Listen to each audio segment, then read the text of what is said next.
Welcome back to another episode of the Flying G Huddle, your inside look into Gladwin football. I'm Casey Campbell, I'm your host, and pleased to be joined each and every week by Gladwin head football coach Mark Jarsfer. It is officially here. It is officially game week. It is not game day. Well, that will come later. But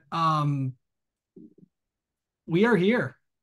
Yeah, no, it's crazy. To think kind of back to when the season really all started in January with the workouts and kind of the dog days of the winter, getting there early and pushing through summer and stuff.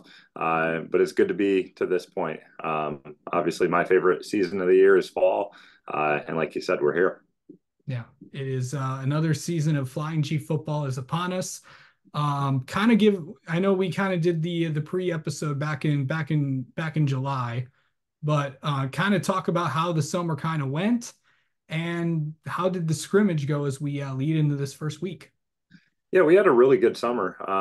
As we talked about in the prior episode with all the new faces that we'd have in different places, especially on our offensive line, and some on defense, and really just spread all around. It was going to be important that we focused a lot on the basics and the technical side of stuff, and kept things really simple. And so that was our focus all summer, and I think that really went well for us. And then, going into week two of practice, we started to, dump a little more complexity in to our offense and defensive schemes. The guys picked it up really well. And then, moving into the scrimmage, which was a great scrimmage. It was our first year going over to Freeland. Obviously, we went against Freeland, Midland Dow, and Bullet Creek. All very good programs, of varying different sizes and styles. And I thought we had a good showing, and we got out of it relatively healthy, which is always a big deal for this time of year as well. And so I think we're in a good place, heading into week one of the regular season. Okay, so let's I know we kind of covered this in the last episode, but to kind of remind everybody, can you remind everybody who some of the top players and some of the guys to watch for the Flying G's this year? Because I know obviously when we talked back in July, there's still a lot of questions. Now it looks like a lot of things have been figured out. Yeah, for sure. Offensively, it starts with Trace Corlew. He's a 4-year starter for us. Many of the years in which we're both ways, all conference, all region, all state player, and as explosive as they get. And so, really excited to have him back and see how he's able to cap off his career as a Flying G. And obviously trust that he's going to be able to do really good things for us. We have Colton Finnegar, our quarterback, back. He was a sophomore last year, coming back for his junior year. Preston Willert, our running back, kind of took over the starting role at like the midpoint season last year, or about 2/3 of the way through, and finished the year out strong. He's coming back as a junior. 5 new offensive line guys up front. But like I said, they've really done a great job this summer with the technique type stuff and getting after it. And so we're in a good place going into week one. Out on the outside, Jaden Miskey is we finally got him back with us in practice after a pretty awesome World Series run with the Berry Hill team. And so getting him back to practice is nice. He's a returning two-way starter. Some of the other guys that have kind of filled in various roles before on offense would be Drake Ross, Brady Dickinson, and then even a little bit on our offensive line, just to name a few of those guys. Harvey Grove was a starting tight end last year that's moved down inside the guard. Matthew Lechner started on defense for us. Now he's starting to tackle. Caden Reed at left tackle, really big body. Gunnar Smith is back at center. From our team last year, had a big injury that curbed his season, but now he's had a good off season and snapping the ball well for us and getting after it. And then another sophomore At left guard is Max Bars, and so offensively, those are kind of the main guys to watch. A new wide receiver to football, as I mentioned, Isaac Wheeler would round out that starting lineup, and he's been tremendous on both sides of the ball, really, and kind of a phenomenal story to be able to come out for 1 year of football and it be your senior year and have the impact that he's been able to have. And so, offensively, we're excited with where we're at, and going into this week, on Friday, I'll be able to tell you if how it went, I suppose. Well, you'll probably tell us next week when you come on back on this show again. Right. That's accurate. And we do the recap. Absolutely. Defensively, it's going to be a lot of the same names with Trace and Brady Dickinson and Drake Ross and Jaden Miskey and Isaac Wheeler, and that's kind of the DB backfield that's kind of solidified their spots, or are returning at the linebacking level. Inside, Preston Willard, Talon Goodwin, and then moving to outside, Harvey Grove and Mason Meyer, and then up front having Caden Reed at the nose and Max Bars out at the tackle and Matthew Lechner. And then the other thing is too is there's just too many guys to name, really on both sides of the ball as far as depth goes.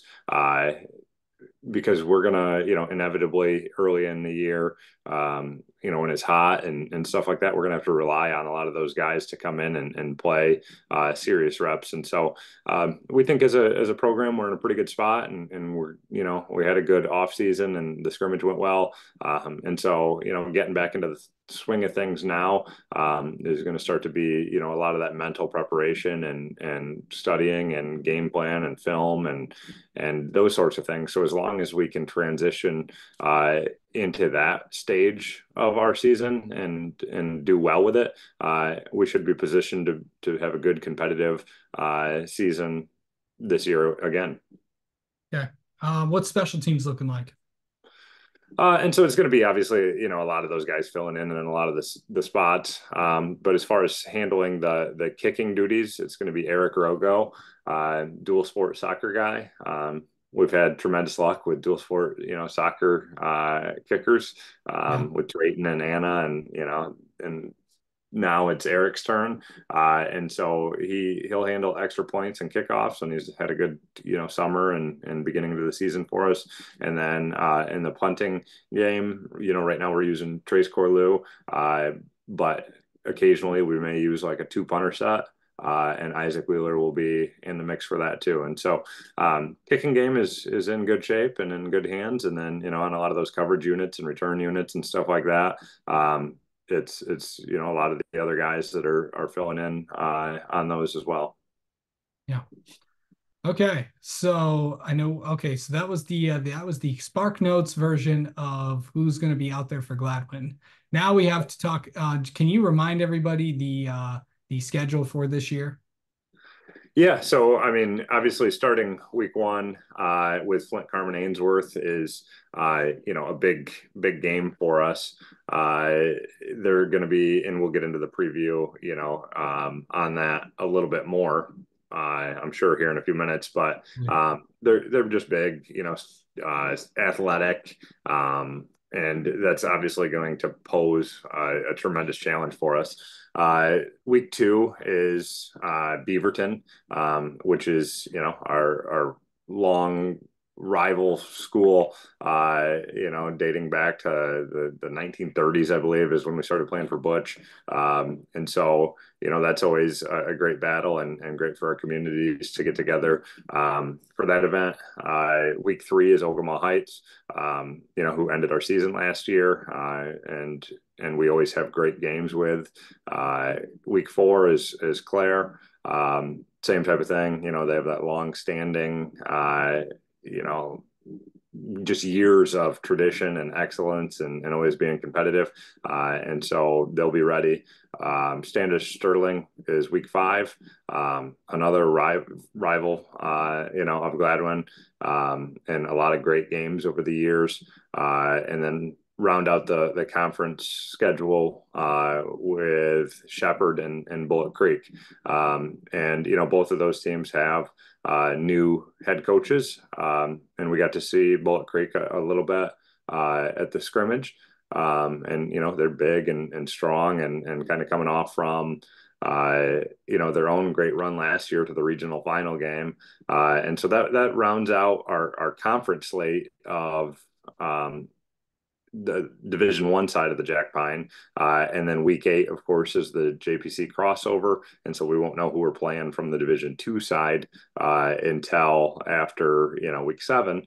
And then that'll work, where it's 1 versus 1, 2 versus 2, and so on all the way through to get those pairings. And so that'll make for, hopefully a good matchup there. And then we round out the regular season with Frankenmuth. Which everybody knows, in the entire state that they're arguably one of the best programs around, regardless of division, in terms of consistency and success. And so, good schedule for us, tough schedule, but we talked about before on this show, we truly believe that iron sharpens iron, and we're excited to get after it and go against some of the best teams in the area. All right. Okay. So now we've had a whole summer, and now you get to think about a few things, because it is now time to reveal your MVPs of the summer. MVPs of the summer. You put me on the spot here. I didn't. Yep. Yep. And so Yeah, you yeah, used to. We got to get in the routine for the show.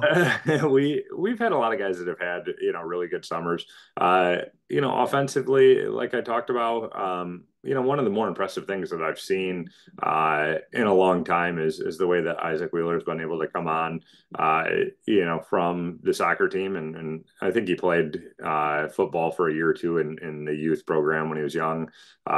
But it's been a long time since he suited up for football, and so to kind of have the summer that he's had, and then be able to have the impact that he's had, in our inter squad scrimmage and into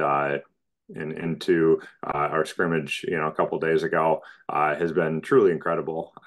This is a extremely tough sport to come out and play, especially as really a first year guy, and he's done a great job with that. Defensively, you could make the argument for a number of guys, but I would say Preston Willard sets the tone there for us. Like I said, in past interviews, and as people in Gladwin know, he was a starter last year as a sophomore. He even got called up at the tail end of his freshman year. On that year, that we went to the state championship game when Kokotovich was having some injury issues, and played some meaningful minutes in the Standish game at the end of that season. I think that was week 9. And so, we'll go as he goes. And just like every defense, the heart and soul is your linebacking core, and he certainly leads us in that regard. And then the special teams MVP, I would say is got to be Eric Rogo, right? It's easy to just give it to the kicker. And he didn't kick in our program last year because that was obviously Trayton's job, and so coming out this year and putting in the work, he's had some really great sessions of really showing that he's capable of getting the ball down there on kickoffs, and he's been really consistent with extra points as well. And so if I had to name some on the spot summer MVPs, I would have to go with those guys. Absolutely. Okay. All right. Now, let's get an update on the time for the JV team update. Where are we at there? Yeah, and so that's that's a really good freshman class that we have coming in, and then they're gonna have a lot of opportunity to get on the field as freshmen. Right now the plan is that we're bringing up 5 sophomores and a freshman to varsity, and so those guys, many of them would be two-way starters on the JV team, obviously if they're getting the early call up to the varsity team, and so that's opening a lot of spots. Our freshman class has had tremendous success all the way through youth. I can't even tell you the last time that they've lost a game, honestly.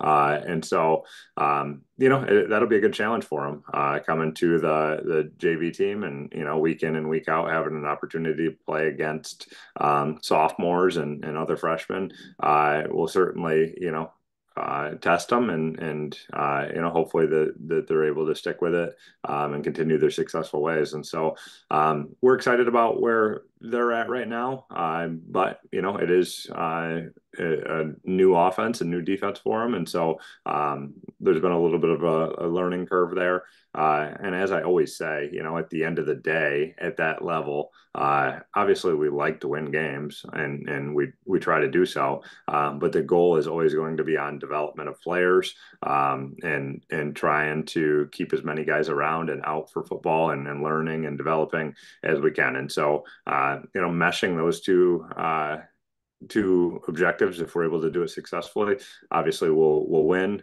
But more importantly, we'll develop those guys and get them ready for the varsity level. Okay.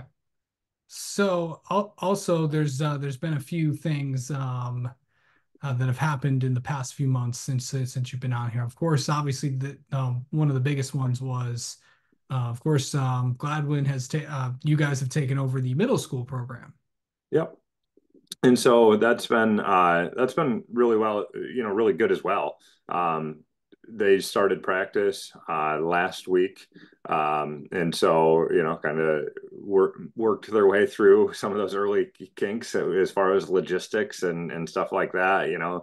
Just from the simple things of trying to figure out where we're going to store their equipment while they're in school, and those types of things. But now that we're a week in, and things are going well there, we're excited about it. It's really a cool thing to be able to walk out to the practice field after school, and see the youth over on the far field, and then us and the JV team splitting the other big field, and see about 100 athletes and coaches and stuff like that, kind of all in one program, and working towards the same objective, and running the same offenses and defenses, and things like that. And so we think that it's going to have obviously a tremendous benefit to it, in a multitude of ways, not just on the football field, academically, and holding guys accountable as far as like attendance in school, and from a discipline standpoint, and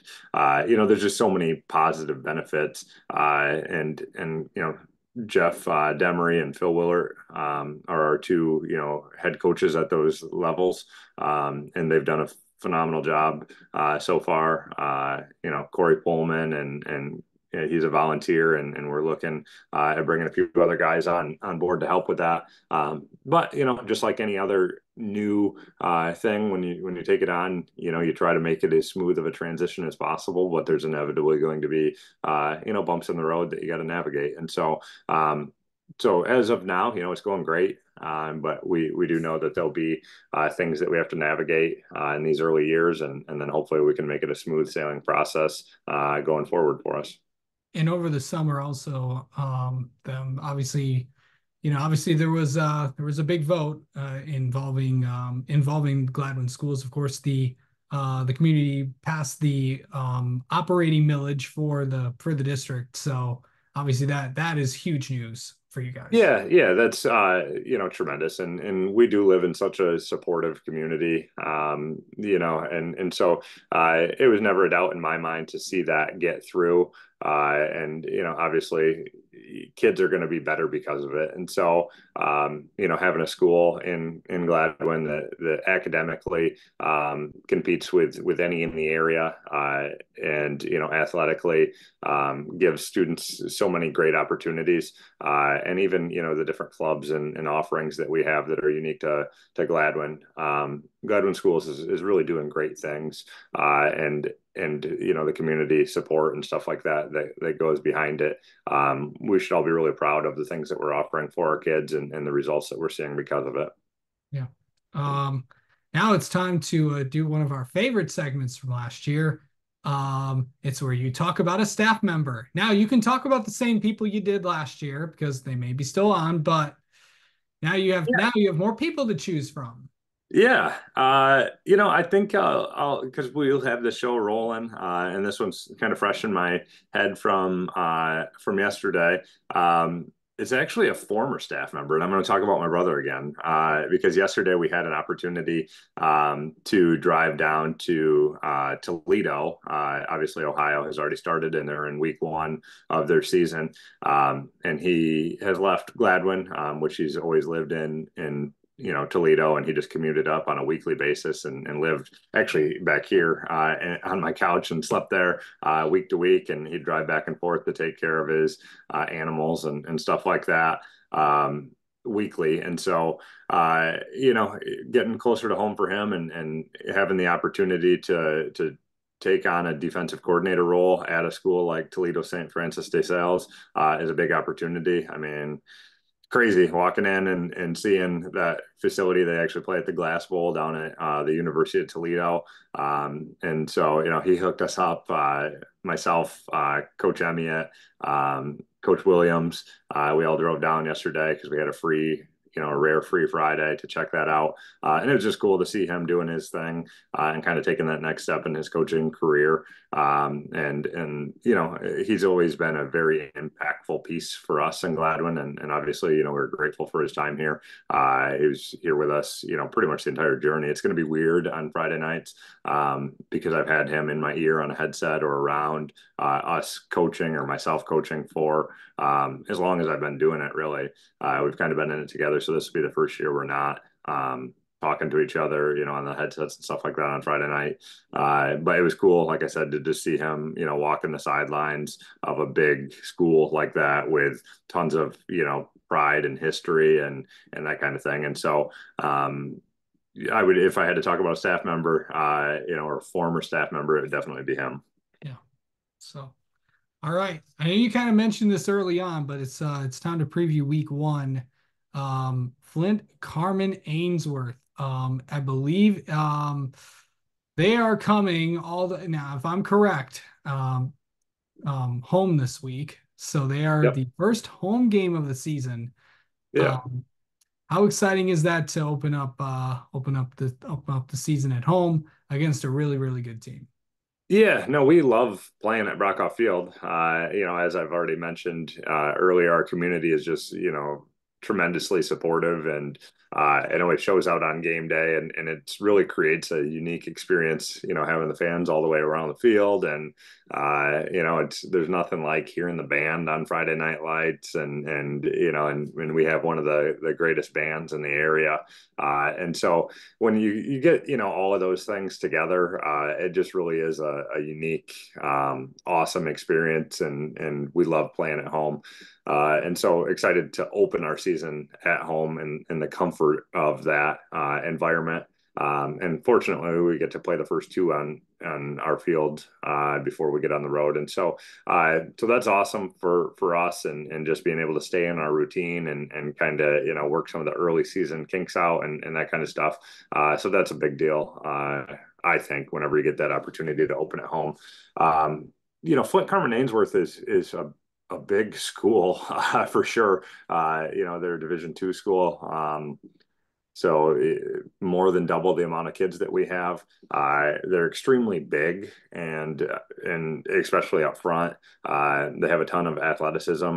I believe it's Donovan Hamlin, on the outside has a couple Division I scholarship offers, and so they have some guys that can really take care of business on the football field. And so, just from a pure athletic standpoint alone, it's going to be a tremendous challenge for our guys. But we're excited for that opportunity. We got a little bit of film from them from their scrimmage. They had some camera issues. I think they went with Goodrich, Schwartz Creek, and Fowlerville, or one other team like that. And so, we only got two of those videos just because there were camera issues and whatever. And so have a very limited, exposure to what they're going to do. But, with our heavy focus on being technically sound all summer with our, base offense and defense and understanding our rules and responsibilities and alignments and things like that, in theory, it shouldn't really matter, who you play. If you line up and do all of those things well, offenses and defenses are designed to work. And so if you do what you're supposed to do, and take care of business in that regard, you're going to set yourself up to likely have a chance at success. And so we feel good with where we're at going into that game, and we know that early season stuff is going to happen. You're going to have penalties and turnovers and that kind of stuff. But just like any old coach speak goes, the team that's able to minimize those turnovers and penalties and setbacks the best is probably going to give themselves the best chance to win. Absolutely. All right. Well, that's going to do it for this week's episode of the Flying G Huddle. Tune in next week where we'll recap this game against Flint, Carman, Ainsworth and preview week two's game against Beaverton as Gladwin tries to get Butch back. All right. We'll talk to you next week on the Flying G Huddle.